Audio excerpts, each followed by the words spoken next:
Well, for more on this, Saleem Oweis joins me now from Amman. He's the Communications Officer at UNICEF Middle East and North Africa. Now, the UN estimates nearly half of the population of Gaza has been displaced, among them some 700,000 children. I wonder, could you paint a picture for me of how all of these people are living and surviving in Gaza? Oh, yeah, that's true. And the picture is really dark and grim.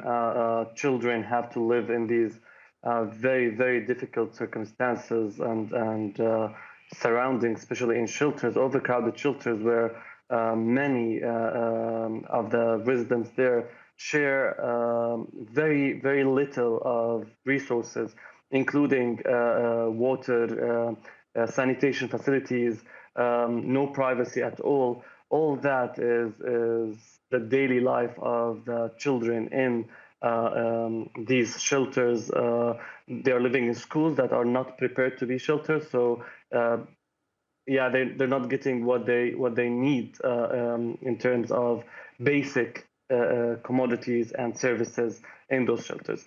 Children now in Gaza are living a real humanitarian catastrophe.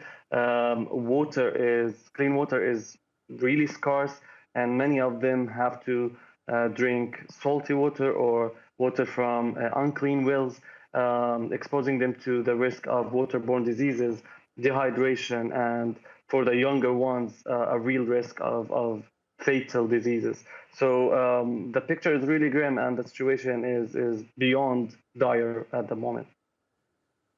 Of course, we've been hearing that only a fraction of the normal amount of aid has been getting into Gaza through the Rafah crossing. How are UN facilities coping? How are they distributing and sharing that aid out, especially given the lack of fuel? That's another concern. What we have of aid coming in is really barely making a dent in the situation. The situation is getting harder and harder. The needs are getting more immense and more urgent. And what we have now, what we could get inside until the moment is not enough. And that's why we keep our calls for unimpeded and continuous entry of aid, including water, health supplies, and fuel, which, as you said, is becoming a problem, or it started to be a problem a long time ago during this crisis. Fuel is now the lifeline of so many in the Gaza Strip, especially for hospitals that depend on it to produce electricity and in order to keep the functions going, water pumping and desalination. All these basic services need this. As we saw during the past days, unfortunately, our fears and the things that we were alarmed about are becoming true, including the reported death of some of the newborns in neonatal wards. This is a real risk now for the rest of them. We have over 130 newborns in the neonatal wards in Gaza, and many of them are on ventilators that depend on the fuel for electricity. These incubators, these ventilators, if they stop even for a few minutes, and we know that in so many hospitals this has happened, and doctors and nurses have resorted to manual CPR, which puts at risk their lives in an immense way. Saleem, obviously UNICEF has been involved in Gaza for a long time, but I wonder if you could describe for me how you feel about Israel's words and actions in this particular conflict.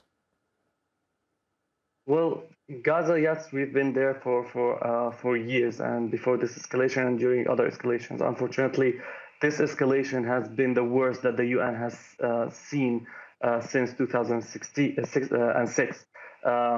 This escalation becomes a real humanitarian challenge, a real humanitarian catastrophe, and until now, unfortunately, we didn't see the response that we've been calling for. A humanitarian ceasefire is so much needed.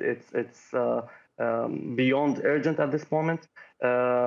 Aid to come in, all this until the moment has not been realized, and we continue our advocacy and our calls for this to happen with the parties to the conflict, but also with the countries that have influence over them. And this is another call through you, maybe, to the international community to move and realize the rights of the children in Gaza.